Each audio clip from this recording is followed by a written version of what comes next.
మత్తయి సువార్త 3వ అధ్యాయం మొదటి 2 వచనాలు కలిసి చదువుకుందాం. మొదటి 2 వచనాలు.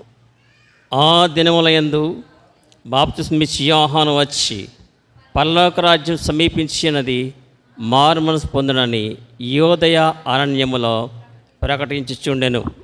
దేవుడి వాక్యము దీవించును గాక. ఆమేన్. గత కొన్ని వారాలుగా మనము బాప్తిస్మిచ్చు యోహాను వారి కుటుంబం గురించి ధ్యానిస్తున్నాం. ఇంతకు మునుపు 2 వర్తమానాల్లో ఈ బాప్తిస్మిచ్చు యోహాను గారి తల్లిదండ్రులు జకర్యా ఎలిజబెతుల గురించి మనము ధ్యానిస్తూ వచ్చాం. జకర్యా ఎలిజబెతులు దేవుని యందు భయభక్తులైన వారని, సకల ఆజ్ఞల చొప్పున నడుచుకునేవారని, యాజక కుటుంబం అని, భయభక్తులతో యాజక ధర్మము జరిగించడి వారని, అంతేకాదు దేవుని దూత యాజక పరిచర్య చేయించి ఉండగా జకర్యా గారిని దర్శించినారు అని కూడా మనము ధ్యానిస్తూ వచ్చాం. ఈ దినము మనం చదివిన 2 వచనాల్లో బాప్తిస్మిచ్చు యోహాను గారి గురించి మనము ధ్యానించబోతూ ఉన్నాము. ఈ బాప్తిస్మిచ్చు యోహాను గారి గురించి దేవదూత ప్రకటించినప్పుడు ఏమని చెప్పారంటే, అతడు పుట్టిన వలన అనేకులు సంతోషింతురనెను. జకర్యా ఎలిజబెతులకు దేవదూత ప్రత్యక్షమై ఏమని ప్రవచించారంటే, లోకాసువార్తలు మనం చదువుతాం, అతడు పుట్టినందువలన అనేకులు సంతోషం. అంటే యోహాను గారు అంటే అర్థం ఏంటంటే అనేకులకు సంతోషమిచ్చేవాడని అర్థం, మనం వాక్యానుసారంగా చూసుకుంటే. ఆ దినములందు బాప్తిస్మిచ్చు యోహాను వచ్చి, ఈ బాప్తిస్మిచ్చే యోహాను గారు ముందుగానే దేవదూత ద్వారా పలుకబడిన పేరు పెట్టారు. ఏమని? యోహాను అని పేరు పెట్టారు. ఈ బాప్తిస్మిచ్చు యోహాను అని ఎందుకు పేరు వచ్చిందంటే, బాప్తిస్మము ప్రారంభించిన వ్యక్తి ఎవరండి? యోహాను గారే. యోహాను గారే యోర్దాను నదిలో బాప్తిస్మం ఇస్తూ వచ్చారు. మనం చదివిన సందర్భంలో ఆ దినములందు బాప్తిస్మిచ్చు యోహాను వచ్చి 2వ వచనంలో మనందరం కలిసి చదువుదాం. పరలోక రాజ్యము సమీపించినది, మారు మనసు పొందినని యోదయ అరణ్యములో ప్రకటించుచుండెను. దేవుని రాజ్యము, పరలోక రాజ్యము సమీపించి ఉన్నది. దాని అర్థం ఏంటంటే, ప్రభు రాకడకు సూచనగా ఉన్నది. దేవుని రాజ్యము మీ దగ్గరికే వచ్చి ఉన్నది అని అర్థం. అందుకనే లోకాసువార్తలు ఏమందంటే, ఇదిగో దేవుని రాజ్యము మనుషులతో కూడా ఉన్నది. మరలా చెప్తున్నాను, ఇదిగో దేవుని రాజ్యము మనుషులతో కూడా ఉన్నది. మనం చూడబోయే ఆ పరలోక రాజ్యము, మనం అక్కడ బంగారపు వీధులు, ముత్యాల గుమ్మాలు, 12 పునాదులు అని మనం చదువుతున్నాం కదండి. కానీ దేవుని యొక్క వాక్యం ఏం చెప్తుందంటే, పరలోక రాజ్యము మీ యొద్దకు వచ్చి ఉన్నది. వాక్యంలో మాట ఉందండి, మనము విశ్వాసమును తుదమట్టుకు చేపట్టిన ఎడల, హెబ్రీ పత్రికలో ఉంటుంది 3వ అధ్యాయంలో, మనమే ఆయన ఇల్లు, మనమే దేవుని రాజ్యం. దేవుని రాజ్యం అంటే ఏంటంటే డెఫినేషన్ ఏముందంటేనండి, దేవుని రాజ్యం అంటే భోజనము పానము కాదు, కానీ నీతి, సమాధానము, పరిశుద్ధాత్మ అందలి ఆనందం. విశ్వాసుల సమూహము ఎక్కడైతే నీతి, సమాధానము, పరిశుద్ధాత్మ అందలి ఆనందం కలిగి ఉంటారు, అదే దేవుని రాజ్యం. అంటే పరలోక రాజ్య అనుభవాన్ని మనము భూమి మీద కూడా అనుభవించగలం. We can enjoy and we can experience the kingdom of God in our lives. అనుదిన జీవితంలో దేవుని రాజ్యాన్ని మనము మన గృహాల్లో, మన సంఘాలలో అనుభవించగలము. మన కాన్సన్ట్రేషన్ దేని మీద ఉండకూడదండి, భోజనము పానము కాదు అని పర్టికులర్గా రాశారు. దాని అర్థం ఏంటంటే, భోజన పానాలను బట్టే అనేక మంది దేవుని రాజ్యాన్ని కోల్పోవచ్చు. బెస్ట్ ఎగ్జాంపుల్, యాష వంటి భ్రష్టుడైనను ఒక్క పూట కూటి కొరకండి ఏం కోల్పోయాడు? After all A మోర్సల్ of bread అని ఇంగ్లీష్లో ఉంటుంది. ఒక్క పూట కూటి కొరకు తన జ్యేష్ఠత్వాన్ని అమ్మివేశాడు. దాని అర్థం ఏంటంటే, ఒకవేళ మీ హృదయములు తిండి వలనను, మొత్తు వలనను, ఐహిక విచారం వలనను మందముగా ఉండునేమో అని ప్రస్తావించారండి. ఒకవేళ మీ హృదయములు ఎలా ఉండేటండి? తిండి వలనను, మొత్తు వలనను, ఐహిక విచారము. ఐహిక విచారం అంటే ఏమి తిందమా, ఏమి త్రాగుదమా, ఏమి ధరించుదమా. కానీ ఈ బాప్తిస్మ ఇచ్చి యోహాను గారు ఎక్కడ ప్రకటిస్తున్నారండి ఈ సువార్తనండి? అరణ్యములో ప్రకటించుచుండెను. ఈ అరణ్యములో ప్రకటించుండెను అనే మాట తీసుకొని కొద్ది నిమిషాలు మనం కొన్ని మాటలు చెప్పుకొని ముగించుకుందాం. బాప్తిస్మ ఇచ్చి యోహాను గారు ఎక్కడ ప్రకటిస్తున్నారండి? యోదయ అరణ్యములో.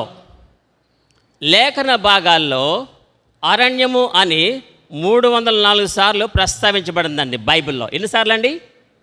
నిఖిత గారు ఎప్పుడన్నా క్విజ్ ఎక్కడన్నా అడిగారనుకోండి, సమాధానం ఏంటంటే బైబిల్లో అరణ్యము అని ఎన్నిసార్లు ప్రస్తావించబడింది అంటే ఎన్నిసార్లు అండి? 304 సార్లు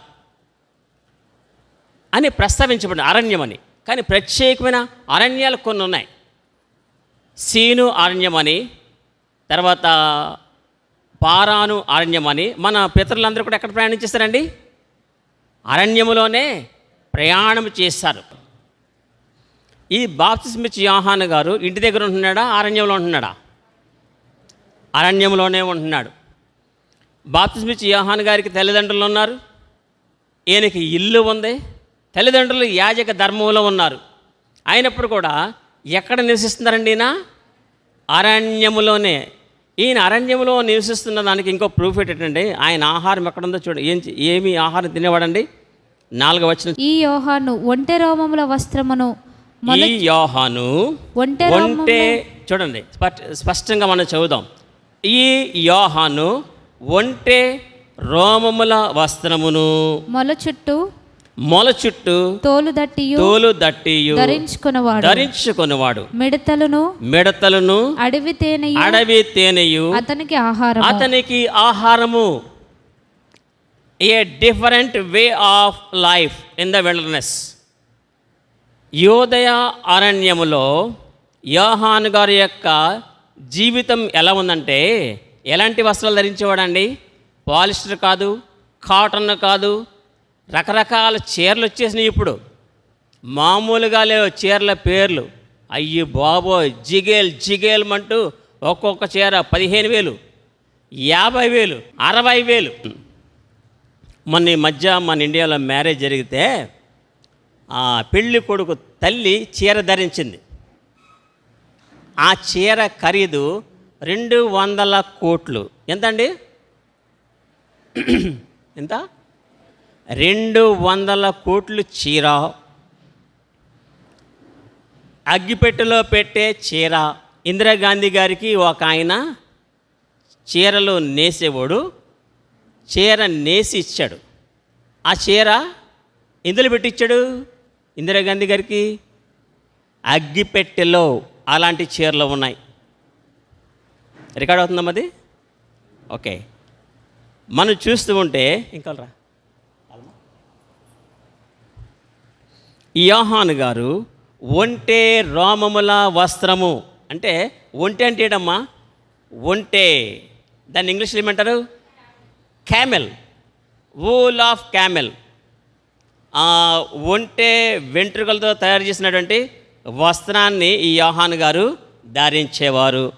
మొల చుట్టూ ఏం కట్టుకునేవారటండి? తోలు దట్టి. ఏం తినేవాడు ఆయన? మిడతలు, అడవి తేనె. ఆ రెండే తినేవాడు ఆయన. అడవి తేనె తాగేయడం, మిడతలు తినేయడం. మామూలు మిడతలు కాదయ్యి. మనకి కూడా రకరకాల మిడతలు కనపడుతూ ఉంటాయి ఈ సీజన్లో. మనకి మన ఏరియాలో 5-6 రకాల మిడతలు కనపడుతున్నాయి, అడవుల్లో ఉండే మిడతలు. కానీ ఈయన యొక్క ఆహారం ఏంటంటే అడవి తేనె, మిడతలు. దేవుడు నిర్ణయించిన ఆహారం అది తిని ఆయన జీవితాన్ని గడుపుతూ యోదయ అరణ్యములో ఆయన సువార్తను ప్రకటిస్తూ ఉన్నారు. ఆయన ఈ యోహాను గారు సమస్తము ఉన్నప్పటికీ కూడా అన్నీ విడిచి ఎక్కడ నివసిస్తున్నాడు? ఈయన అరణ్యములో నివసిస్తూ ఉన్నాడు. మన ప్రభువారికి కూడా శిష్యులు అన్నారు, ప్రభువా మీరున్న నివాసం మేము చూడాలనుకుంటున్నాము, ఎక్కడ ఉంటున్నారో ఒకసారి చూపించండి అన్నారంట. అక్కడ ఉన్నటువంటి జనాలందరూ కూడా వచ్చి ప్రభువారు అన్నారు, ఆకాశ పక్షులకు గూళ్ళు ఉన్నాయి, నక్కలకు బొరియలు ఉన్నాయి, మనిషి కుమారుడు తలవాల్చుటకు స్థలమైనా లేదు. ఆయన నిద్రపోయేవాడు కాదు. ఆయన ఎప్పుడన్నా శిష్యులతో ఉన్నప్పుడు పడవలో ఆ దోణిలో ఆయన కాసేపు కునుకులాగేవాడు. ఆయన అంటే దేవుని చేత ఏర్పరచబడినవారు, దేవుని చేత ప్రత్యేకించబడినవారు, దేవుని చేత పిలువబడినవారు ప్రత్యేకమైన జీవితాన్ని జీవిస్తారు. ఒక వాక్యం ఉంటుంది, ఈ లోకము వారికి యోగ్యమైనది కాదు. హెబ్రీ 11:38 చదవండి క్రీస్తు గారు. గొర్రె చర్మములను మేక చర్మములను వేసుకొని దరిద్రులయ్యుండి శ్రమపడి హింస పొందుచు అడవులలోను కొండల మీదను గుహలలోను సొరంగములలోను తిరుగులాడుచు సంచరించిరి. అట్టి వారికి ఈ లోకము యోగ్యమైనది కాదు. 39 వీరందరూ తమ విశ్వాసము ద్వారా సాక్ష్యం పొందిన వారైనను, చాలండి, సాక్ష్యము పొందిన వారైనను సమస్తము కలిగియుండి దరిద్రుల వలె జీవించారు, హింసలు అనుభవించారు. అరణ్యములో ఉన్నటువంటి మాటలండి, వర్షానికి తడిచిపోయేవారు, మంచుకు తడిచిపోయేవారు, ఎక్కడెక్కడ తిరిగేవారో, గుహలలో, అడవులలో, కొండల మీద, సొరంగాలలో. బాప్తిస్మిచ్చి యోహాను గారు తల్లిదండ్రులు ఉన్నారు, బంధువులందరూ ఉన్నారు, ఇల్లుంది. యాజకుడు అంటే మామూలు విషయం కాదు. అంతటి వైభవాన్ని విడిచిపెట్టి, అంతటి సుఖాన్ని విడిచిపెట్టి, సమృద్ధి విడిచిపెట్టి, మనలాగా పుట్టినవాడే కదా బాప్తిస్మిచ్చి యోహాను గారు కూడాను. శిష్యులు అన్నారు, ప్రభువా మేము సమస్తమును విడిచిపెట్టి నిన్ను వెంబడించితిమి. శిష్యులు ఎందుకు శిష్యులుగా పిలువబడ్డారంటే సమస్తము విడిచిపెట్టి వెంబడించారు. వారిని అపోస్తలులు అన్నారు. చాలామంది రెవరెండ్ అపోస్తలుడు అని పెట్టుకుంటారు. అది పెద్ద బూటకం మాటలు పెట్టుకున్నాయి. అవన్నీ బూటకాలే. అపోస్తలులు అని పిలువబడడానికి ఒక ఆధిక్యత ఉండాలి. రెవరెండ్ అని పిలువబడడానికి ఒక ఆధిక్యత ఉండాలి. రెవరెండ్ అని పిలువబడడానికి ఒక ఆధిక్యత ఉండాలి. ఈనాడు అందరూ కూడా నోటుకు వచ్చింది, చేతనైంది పదాలు తేరగా దొరుకుతున్నాయి కదా, అలా టైప్ చేస్తే వచ్చేస్తుంది. Reverend, bishop. ఈ బాప్తిస్మిచ్చి యోహాను గారు సమస్తము ఉన్నప్పటికీ కూడా ఆయన అన్నీ విడిచిపెట్టి ఏం ధరించేవాడండి? ఒంటె రోమముల వస్త్రము, చుట్టూ కూడా ఏం చుట్టుకుంటాడండి? తోలు దట్టి. ఆహారము మిడతలు, తేనె. ఇక్కడ చెప్పిన వాక్యం మాట ఏంటంటే, వీరందరూ తమ విశ్వాసము ద్వారా సాక్ష్యము పొందిన వారైనను. పై మాట ఏముందంటే, ఈ లోకము యోగ్యమైనది కాదు. రక్షింపబడిన మనము, పిలువబడిన మనము, పరిశుద్ధులుగా తీర్చబడిన మనము, ఆయన రక్తములో కడుగబడిన మనము, ప్రభువు రాకడ కొరకు ఎదురు చూస్తున్న మనము, దేవుని రాజ్యాన్ని స్వతంత్రించుకోవాలని ఆశించిన మనము ఈ లోకాన్ని యోగ్యమైనదిగా ఎంచుకొనకూడదని వాక్యం మాట్లాడుతుంది దినాన్ని. కారణం ఏంటంటే, లోకములో ఉన్నదంతయు అనగా శరీరాశ, నేత్రాశ, జీవపు డమ్మము, ఇవి తండ్రి వలన పుట్టినవి కావు అని వాక్యం సెలవిస్తూ ఉంది. రక్షింపబడిన మనము శరీరాశ, నేత్రాశ, జీవడము విడిచిపెట్టి ఈ లోకాన్ని యోగ్యమైనదిగా ఎంచుకొనకుండా బాప్తిస్మిచ్చి యోహాను గారు వలె అరణ్య అనుభవంలోనికి రావాలని దినాన్ని దేవుడు మనతో మాట్లాడుతూ ఉన్నారు. యేసుక్రీస్తు వారు అన్నారు, నరుడు రొట్టె వలన మాత్రమే కాక దేవుని నోటి నుంచి వచ్చే ప్రతి మాట వలన జీవించును. తింటేనే బ్రతకం, తినకపోయినా బ్రతుకుతాము. ఒక్క భోజన బలము చేత ఏలియా గారు ఎన్ని దినాలు ప్రయాణించారండి? 40 దినాలు, 40 days and 40 nights. ఒక్క భోజన బలం, ఒక్కసారి భోంచాడు ఆయన. అందుకనే చాలామంది భక్తులలో శ్రేష్ఠులు, భక్తులే కాదండి, భక్తుల్లో కూడా ఎవరు ఉంటారండి? శ్రేష్ఠులు ఉంటారు. అలాగే యవనస్తులు ఉంటారు, యవనస్తుల్లో కూడా శ్రేష్ఠులు ఉంటారు. అంటే నా మాట ఏమందంటే, యవనస్తులలో శ్రేష్ఠులు అరుణోదయ మంచు వలె నీ యొద్దకు వచ్చుచున్నారు. విశ్వాసుల్లో శ్రేష్ఠులు ఉంటారు, భక్తులలో శ్రేష్ఠులు ఉంటారు, యవనస్తులలో శ్రేష్ఠులు ఉంటారు. అందుకనే వాక్యం ఉందంటే, శ్రేష్టమైన స్వాస్యము, శ్రేష్టమైన వారికి శ్రేష్టమైన స్వాస్యాన్ని దేవుడు అనుగ్రహిస్తాడు. దానియేలు గురించి ఏం రాయబడిందంటే, ఈ దానియేలు శ్రేష్టమైన బుద్ధి గలవాడై అని దానియేలు గ్రంథంలో ఉంది. ఏముందండి? ఈ దానియేలు శ్రేష్టమైన బుద్ధి. కారణం ఏంటంటే, దానియేలు ఏమన్నాడంటే, రాజా ఈ రాజభోజనం మాకు వద్దు, శాకాహార ధాన్యాలే మాకు ఇప్పించు. అది శ్రేష్టమైన బుద్ధి. అంటే మనకి అక్కడ పీతల కూర, రొయ్యల కూర, ఈ మామూలు రొయ్యలు కాదు, కాకినాడ సముద్రంలో పట్టిన టైగర్ ప్రాన్ గోంగూరతో ఉంది. అక్కడ మటన్ దమ్ బిర్యానీ ఉంది, చికెన్ కర్రీ ఉంది, మామూలు సామాన్యమైన కూరలో కూడా ఉన్నాయి శాకాహార ధాన్యాలు. ముందు మన కాళ్ళు ఇటు పరిగెడతాయి. ముందు అక్కడ అన్ని ఐటమ్స్ ఉన్నా కానీ మొట్టమొదటిగా నన్నే కనుక ప్లేట్ పెట్టుకొని కంచం వెళ్ళరా వెళ్ళేసుకో అని అనుకోండి, ముందుగా వెళ్ళిపోయి గోంగూర, కాకినాడ టైగర్ ప్రాన్ అవి ఎంత ఉంటాయి అక్కడే నిలబడతాం. మన మనసంతా కూడా అటేలాగుద్ది. బాప్తిస్మిచ్చి యోహాను గారికి అన్నీ ఉన్నప్పుడు కూడా ఇది నాకు వద్దు అనుకున్నాడు అంతే. అందుకని యేసుక్రీస్తు వారు అన్నారంటే, తల్లిదండ్రులు చూడడానికి సహోదరులు వచ్చారంట. నా తల్లి ఎవరు? నా సహోదరుడు మీరే కదా అన్నాడు ఆయన. మీకు తెలియని ఆహారము నా యొద్ద ఉన్నది అన్నారు. తెలియని ఆహారం అంటే ప్రభువారు మ్యాక్సిమం ఆహారం పుచ్చుకునేవారు కాదు, శిష్యులతో పాటు తినేవారు అంతే. ఆయన తినాలి కాబట్టి తినేవారు. అందుకనే యేసుక్రీస్తు వారు ఎన్ని దినాలు ఉపవాసం ఉండగలిగారండి? 40 దినాలు ఉపవాసం ఉన్నారంటే ఎన్నో 40 దినాలు ఉపవాసం ఉండుంటారు ఆయన. జీవితాంతం ఉపవాసమే. ఇదివరకటి దినాల్లో మిషనరీస్ మనం ఈనాడు 40 days ఫాస్టింగ్ ప్రేయర్స్ అండి అంటూ ఉంటారు. ఇవన్నీ బోటకాలు అంటాను నేను.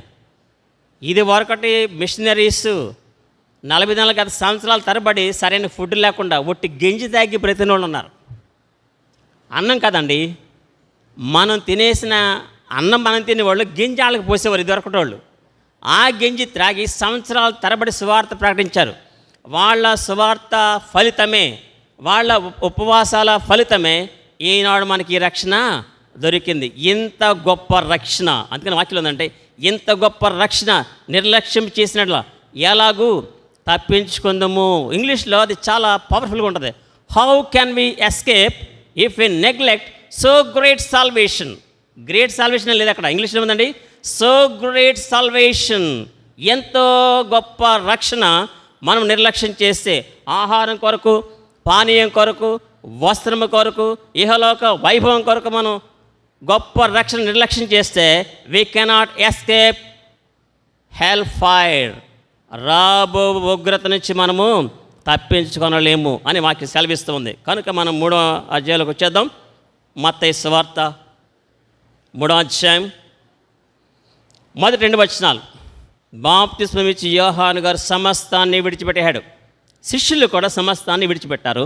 యేసుక్రీస్తు వారు ఏమన్నారంటే, నాకు నివాస స్థలమే లేదు. బాప్తిస్మం ఇచ్చి యోహాను గారు ఒంటె రోమాలు తోలు దట్టి కట్టుకొని మిడతలు తేనె తింటూ అరణ్యములో ఆయన అటు ఇటు తిరుగుతూ ఉన్నారంటే ఏం చెప్పారని ఇక్కడ వాక్యంలో ఉందంటండి 2వ వచనం చివరిలో, అరణ్యములో ప్రకటించుచుండెను.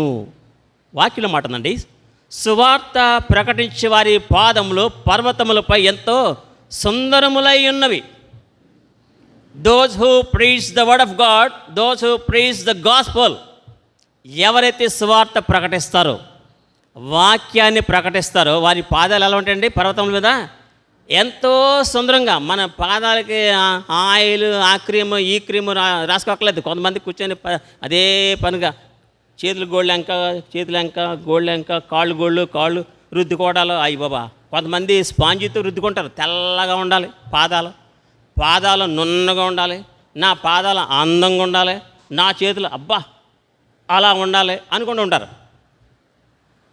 ఇదంతా కూడా కొన్నిసార్లు మనం ఎంత సౌందర్యం చేసినా కొంతకాలానికి కాళ్ళు గోళ్ళు పుచ్చట్టేస్తాయి, ఫంగస్.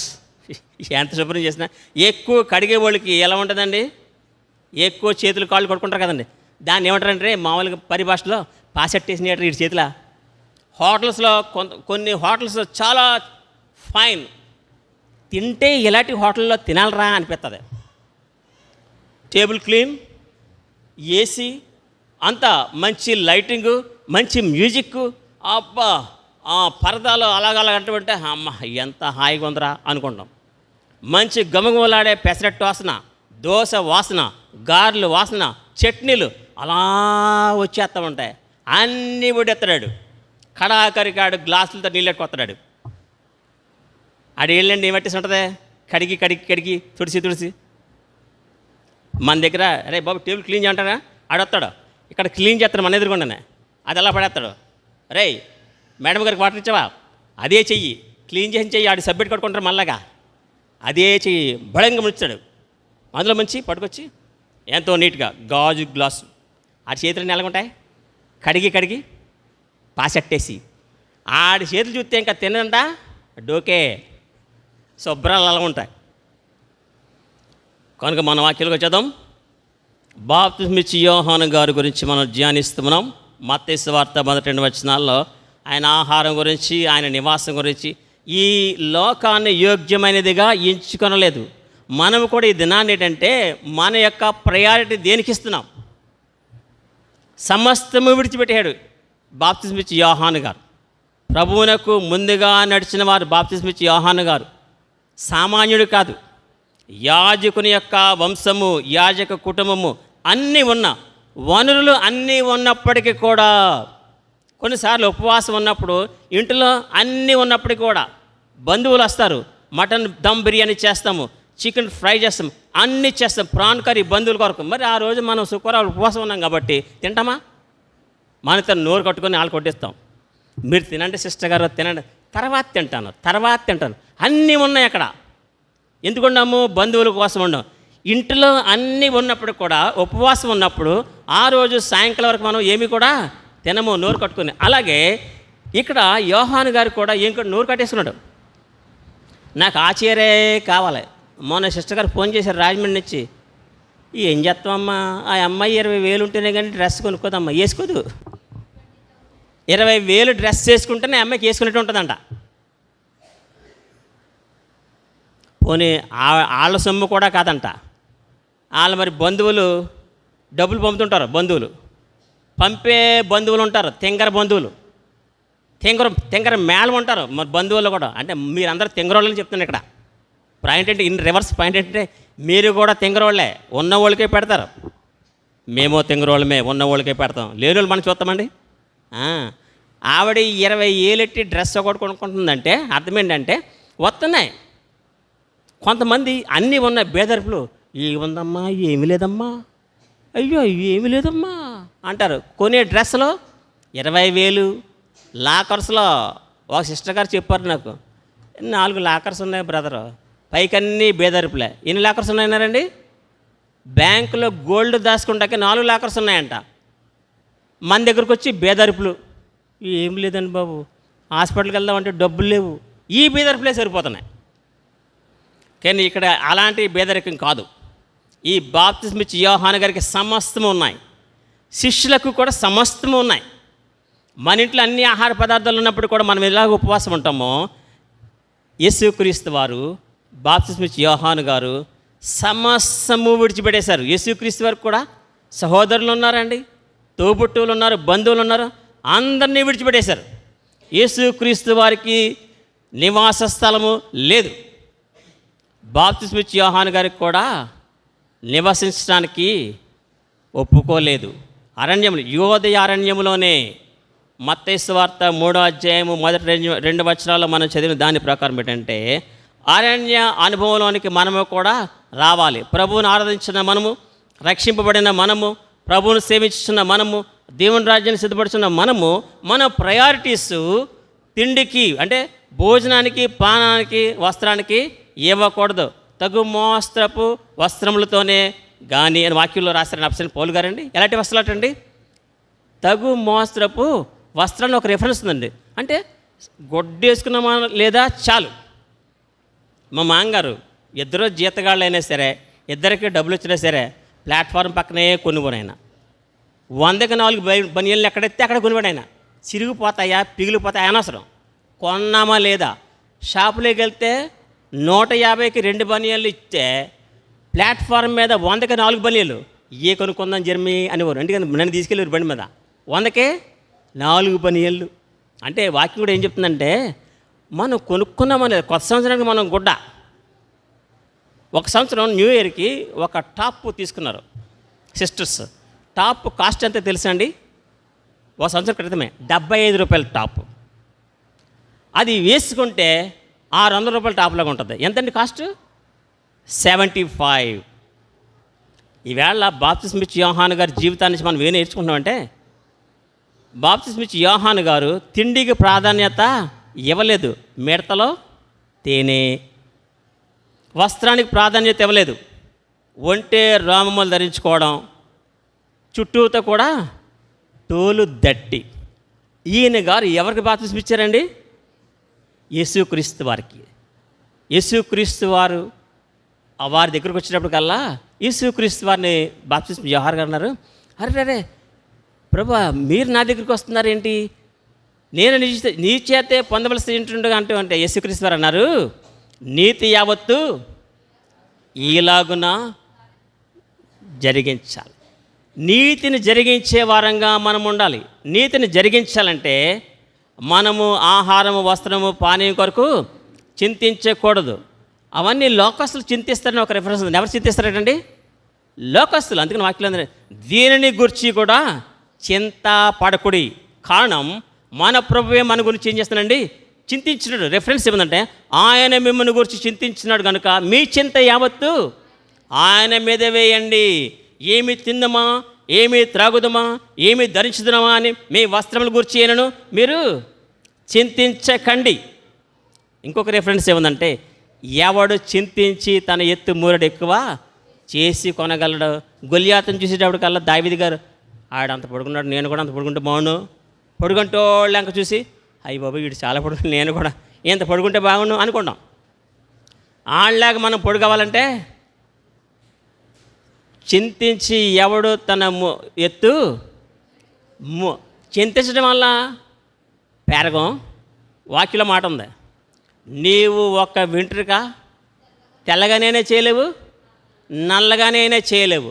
మనం నల్లగా చేస్తామనుకుని వేస్తాం పెయింట్ ఎలాగా, టపాక్ ఊడిపోద్ది, ఒక స్నానానికి ఊడిపోద్ది. ఈ సినిమాల్లో అందరూ విగ్గులెట్టుకుంటారు కదండి. కామెడీగా ఒక షాట్ ఎట్టాడు, విగ్గెట్టుకొని మంచి టిప్ టాప్గా స్టేజ్ మీద మనోడు ఉన్నాడనమాట. ఈలోగా ఏమైందంటే ఫ్యాన్ గాలి చాలట్లేదని అడికల్లా ఇస్తేర్లు అంటాడు అన్నమాట. కంగారుగా పెట్టాక స్విచ్ చేయాలి కదా. ఇస్తేర్ ఏం చేద్దంటే స్విచ్ చేసి పడుకొస్తుంది. ఇస్తేర్లో ఉన్న డిఫరెన్స్ అది. అందరూ ప్యానెట్కి స్విచ్ చేస్తారు, కానీ ఇస్తేర్ గారిలో ఉన్న డిఫరెన్స్ ఏంటంటే అక్కడే స్విచ్ చేసేసి అన్ని స్విచ్లు పెట్టేసి పటాకునేట ట్రై తిరిగద్దు. ఆడికి విగ్గు తిన్నగా తగలాలని ఇస్తేర్లా అంటాడు. ఫ్యాన్ పొలోమని పెట్టేటాడు కల్లా ఆడికి విగ్గు ఎగిరిపోయింది. అంతవరకు అన్ని వేల మంది ఆడికి విగ్గన్న సంగతి తెలదాం. న్యాచురల్గా ఉంది అంతే ఆడికి. ఎప్పుడైతే ఎస్తేరి గారు వచ్చి ఫ్యాన్ ఇట్టారో ఏమి ఎగిరిపోయిందండి? ఎదరంతా ఎడారే, అరణ్యమే, ఏమీ లేదు, శవుడు. మనం చూస్తూ ఉంటే దేనిని గురించి కూడా మనం విశ్వాసంగా చింతించకూడదు. దేవుని గురించి దేని గురించి మనం చింతించాలి?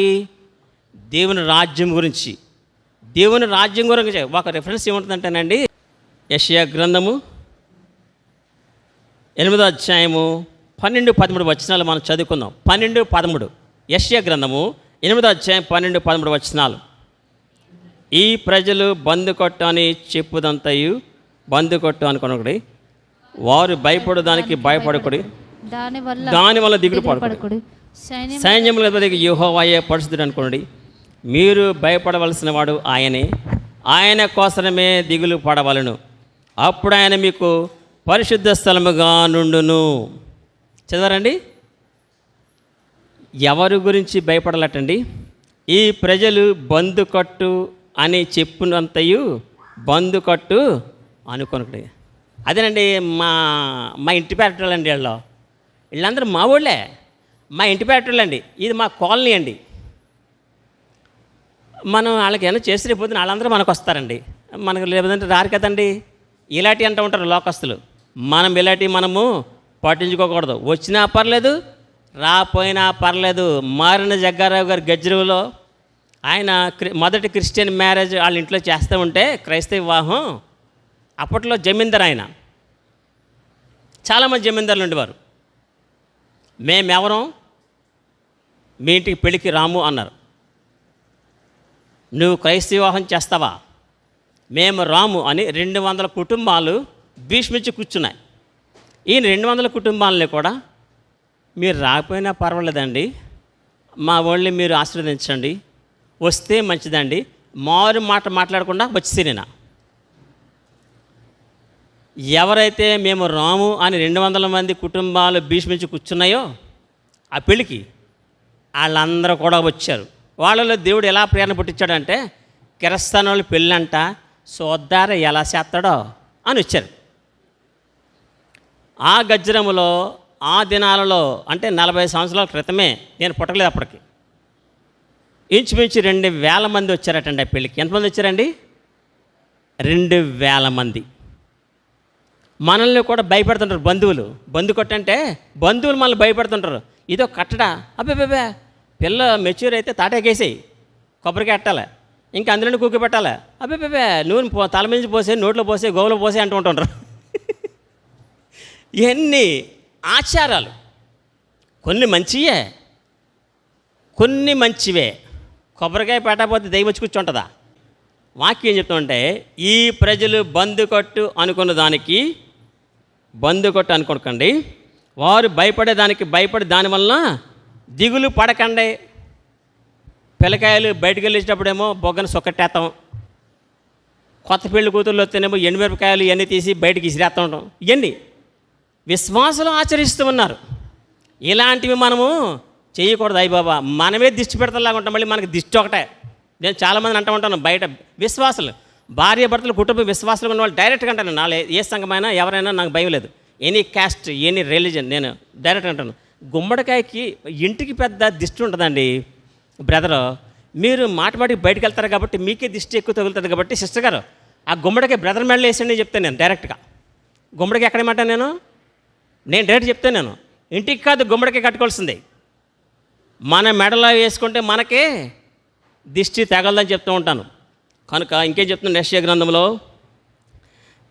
ఇక్కడ దేని గురించి చింతపడకండి అని చెప్పాను కదా, దేని గురించి చింతపడాలో చెప్తున్నాను. సైన్యములకు అధిపతికి యెహోవాయే పరిశుద్ధుడు అనుకోనుడి. యెహోవాయే పరిశుద్ధుడు అనుకోవాలి. వాక్యం మనల్ని పరిశుద్ధుడు, సెయింట్స్, పరిశుద్ధ జనమా. టీవీలో వాక్యాల్లో ప్రియ జనాంగమా, ప్రభువునందు పరిశుద్ధులారా, ప్రియమైన దేవుని బిడ్డలారా అంటూ ఉంటారు. నా సంగతి తెలుసు, కానీ పైగా ఉంటారండి, ప్రభువునందు ప్రియ సహోదరులారా, ప్రియ జనాంగమా అని అంటూ ఉంటారు. కానీ వాక్యం చెప్తుందండి ఇక్కడ యెషయా గ్రంథం 8వ అధ్యాయంలో 13వ వచనంలో, యెహోవాయే పరిశుద్ధుడు అనుకోనుడి. దేవుడే పరిశుద్ధుడు అనుకోవాలి మనం. ఇంకేముందండి, మీరు భయపడవలసిన వాడు ఆయనే. మనం ఎవ్వరికి భయపడకూడదు. లోకములో మనము భయపడవలసిన వాడు ఆయనే. పాస్టర్ల సంఘ పెద్దలకే, సంఘ పెద్దల పాస్టర్లకే, సంఘ పెద్దల పాస్టర్లు కలిసి సంఘానికి భయపడిపోతుంటారు. అవన్నీ ఒకప్పటి రోజులు. వాక్యం చెప్తుందండి, ఎవరికి భయపడకూడదు.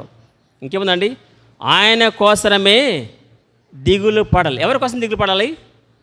దేవుని కోసం. దాని అర్థం ఏంటంటే చింతించాలి. దేవుని కోసమే. దేవుని కలుసుకోగలనా, ఆయన వస్తే ఎత్తపడగలనా, ఆయన రాజ్యంలో నేను ప్రవేశించగలనా, ఇంకా నేనేం సరి చేసుకోగలను, ప్రతిదినము ఈ చింత కలిగి ఉండాలి. మనం ఈ చింత, ఈ అనుభవం మనకు కలిగి ఉంటే అప్పుడు ఆయన మీకు పరిశుద్ధ స్థలముగా ఉంటాడు. దేవుడే మనకి పరిశుద్ధ స్థలము. దాని అర్థం ఏంటంటే మనలను ఆయన పరిశుద్ధత చేత ఆవరిస్తారు, ఆయన మహిమ చేత ఆవరిస్తారు, ఆయన ప్రభావం చేత. మరియమ్మనే దేవదూత ఏం చెప్పారండి? పరిశుద్ధాత్మ యొక్క శక్తి నిన్ను కమ్ముకొనును. అంటే దేవుని యొక్క కోరిక, దేవుని యొక్క ఉద్దేశం ఏంటంటే ప్రతి దినము కూడా పరిశుద్ధాత్మ శక్తి చేత కమ్మబడి ఉండాలి, మనం కప్పబడి ఉండాలి. అందుకని మోషే గారితో ప్రభు ఏమన్నారంటే, దేవదేవుడు నా చేతి నీడలో నిన్ను కప్పెదను. నా చేతి నీడలో. దాని అర్థం ఏంటంటే ప్రతిదినము ప్రభు యొక్క చేతి నీడలో మనం ఉన్నప్పుడు, ఋతు గ్రంథంలో మనం చదువుతూ ఉంటే సర్వశక్తిని చేతి క్రింద ఎలాగొచ్చమంటండి? సురక్షితముగా నుండుటకు నీవు వచ్చితివి. సురక్షితముగా మనము దేవుని చేతిలో సురక్షితముగా ఉండబడాలి అంటే, దేవుని చేతిలో మనము పరిశుద్ధ స్థలముగా ఉండాలి అంటే కనుక, ఆయన పరిశుద్ధత మనల్ని ఆవరించాలంటే కనుక మనము ఆయన కోసమే దిగులు పడాలి, ఆయన కోసమే చింతించాలి, ఆయన కోసమే ఆలోచించాలి, ఆయన గురించే మనము ధ్యానించాలి. అప్పుడు ఆయన మనకు పరిశుద్ధ స్థలము. మన గృహాల్లో ఒక్కళ్ళు గనక ఇలా ఉంటే కనుక గృహమంతా పరిశుద్ధత చేత నింపబడి ఉంటుందండి. ఒక్కళ్ళు, ఓన్లీ వన్, ఒక్కళ్ళు ఉంటే చాలండి. గృహమంతా పరిశుద్ధత, గృహమంతా దేవుని ప్రభావము, గృహమంతా దేవుని శక్తి, గృహమంతా తేజస్సు, వెలుగు. కొన్ని గృహాల్లోకి వెళ్ళినప్పుడు వెలుగు కనపడుతుంది, కొన్ని గృహాల్లో చీకటి అలుముకున్నట్టు తెలిసిపోతుంటుంది మనకి. ప్రార్థనా పరులకండి గృహాలు చూసినప్పుడు ఈ గృహంలో వెలుగు ఉన్నదా లేదా తెలిసిపోతూ ఉంటుంది. కనుక ఈ దినాన్ని బాప్తిస్మిచ్చి యోహాను గారి సందర్భంలో దేవుడు మాట్లాడే విషయం ఏంటంటే, మన యొక్క ధ్యాస భోజనము, పానము, వస్త్రాలు కాదు, కానీ దేవుని కోసమే చింతించాలి. దేవుని యొక్క సువార్త కొరకు యోదయారణ్యములు ఆయన సువార్త ప్రకటించున్నాడు. సువార్త ప్రకటించే వారి పాదములు పర్వతములపై ఎలా ఉన్నాయటండి? సుందరం. మనం చెప్పులు 200 కోట్ల విలువైన చీర కట్టినామే ఎన్ని కోట్ల విలువైన చెప్పులు వేసుకుని ఉంటుందండి ఆవిడ? చెప్పులు వేసుకున్నంత మాత్రాన మన పాదాల సౌందర్యము ఉండదు. సువార్త ప్రకటించే వారి పాదములు పర్వతములపై ఎంతో సుందరములైన వాక్యం సెలవిచ్చినట్లుగా ప్రతిదినము బాప్తిస్మిచ్చి యోహాను వాళ్ళు సువార్త ప్రకటించదుముగాక. ప్రతిదినము మన పాదములను దేవుడు సౌందర్యముగా చేయనుగాక. ఎప్పుడైతే మన పాదాలు సౌందర్యంగా మారిపోతూ ఉంటాయో కాళ్ళు ఎగిరిపోతూ ఉంటాయి. సువార్త అంటే ఠకాలు మోకరించి ప్రార్థన చేస్తాం, కుటుంబ ప్రార్థన ఠకాలు మోకాళ్ళు వేస్తాము. మనం సోఫాల మీద, మంచాల మీద దొర్లే పనే ఉండదు. ఎప్పుడు సువార్త ప్రకటించినప్పుడు అనుదినము ఆయన సువార్తను ప్రకటించాలి, ప్రతిదినం ఆయన సువార్తను ప్రకటించాలి. యోదయ అరణ్యంలో ప్రకటించిన రీతిని మన జీవితాల్లో కూడా ఎలాంటి అనుభవాలన్నా, ఆహారము సరిగా ఉన్నా లేకపోయినా, వస్త్రము సరిగా ఉన్నా లేకపోయినా, పానీయము సరిగా ఉన్నా లేకపోయినా సరే ఏం ప్రకటించాలండి? సువార్తను ప్రకటించాలి, సువార్తను చాటించాలి. అట్టి కృపల దేవుడు మనకు దయచేయను గాక. ఆమె దగ్గర మాత్రం నీ వాక్యం దీవించమని యేసు నామములో ప్రార్థిస్తున్నాం తండ్రి. ఆమె.